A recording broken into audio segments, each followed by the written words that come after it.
तो बेसिकली आज यूपीएससी का जो एसए का एग्ज़ाम था, यूपीएससी मेंस का, उसको हम लोग एनालाइज करते हैं। ये आपका पेपर है। अगर आप इस पेपर को देखेंगे तो आंसर किस तरीके से लिखने हैं, अगर आप कभी यूपीएससी का मेंस का एग्ज़ाम लिखेंगे तो किस तरीके से आपको लिखना है, आइए हम लोग उसके बारे में बात करते हैं। सबसे पहले तो आंसर जो होगा आपका वो मल्टी डायमेंशनल होना चाहिए। मल्टी डायमेंशनल मतलब आपके जो जीएस के टॉपिक्स हैं उसको आपको कनेक्ट करना है ऐसे में।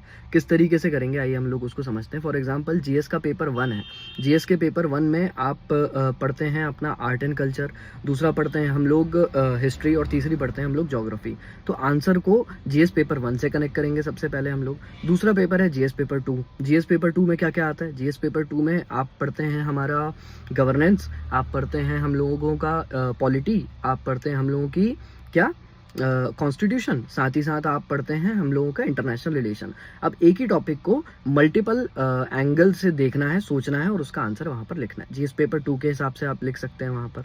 जीएस पेपर 3 को भी साथ ही साथ आपको कनेक्ट करना है। जीएस पेपर 3 में आपका क्या आएगा? जीएस पेपर 3 में हम लोग बात करते हैं इकोनॉमिक्स की, हम लोग बात करते हैं साइंस एंड टेक्नोलॉजी की, हम लोग बात करते हैं बायोडाइवर्सिटी की, हम लोग बात करते हैं एनवायरनमेंट की, हम लोग बात करते हैं इंटरनल सिक्योरिटी की, साथ ही साथ हम लोग बात करते हैं जीएस पेपर 4 में किस चीज़ की? डिजास्टर मैनेजमेंट की। तो एक ही अगर क्वेश्चन है तो उसको मल्टीपल जीएस पेपर 4 के भी टॉपिक के साथ में आपको कनेक्ट करना है, जीएस पेपर 3 के टॉपिक के साथ भी आपको कनेक्ट करना है। फिर आप लोग आते हैं जीएस पेपर 4 पे। उसी टॉपिक को आपको जीएस पेपर 4 के जो सब्जेक्ट्स हैं जैसे एथिक्स, इंटीग्रिटी और एप्टीट्यूड, इस डायमेंशन से भी आपको लिखने के लिए कोशिश करनी है, वहां पर प्रयास करना है। I hope you are getting my point. GS paper 1, 2, 3 और 4 तीनों से कनेक्ट करके आपको अपने एसे को फॉर्म करना है। वहां पर एसे का स्ट्रक्चर क्या होगा? एसे में 3 पार्ट होते हैं। सबसे पहले इंट्रोडक्शन होता है, फिर बॉडी होता है, फिर कंक्लूजन होता है। तो यहाँ पे इंट्रोडक्शन आप एक कहानी के थ्रू दे सकते हैं, एक स्ट्रॉन्ग इंट्रोडक्शन दे सकते हैं, या फिर एक कोट के थ्रू दे सकते हैं। किसी भी फिलोसॉफिकल कोट को वहाँ पर कोट कर सकते हैं, या फिर किसी भी ऐसे इंसान को वहाँ पर कोट कर सकते हैं जो कि एक हुक बनाए। वहाँ पर हुक मतलब एक तरीके से अटेंशन ग्रैब करे और जो आंसर पढ़ने वाला इंसान है, मतलब पेपर कॉपी जो चेक करने वाला इंसान है, वो आपके उस आंसर को पढ़ने के लिए इच्छुक हो और वहाँ पर आपको नंबर ग्रैब करने में आपकी मदद करे।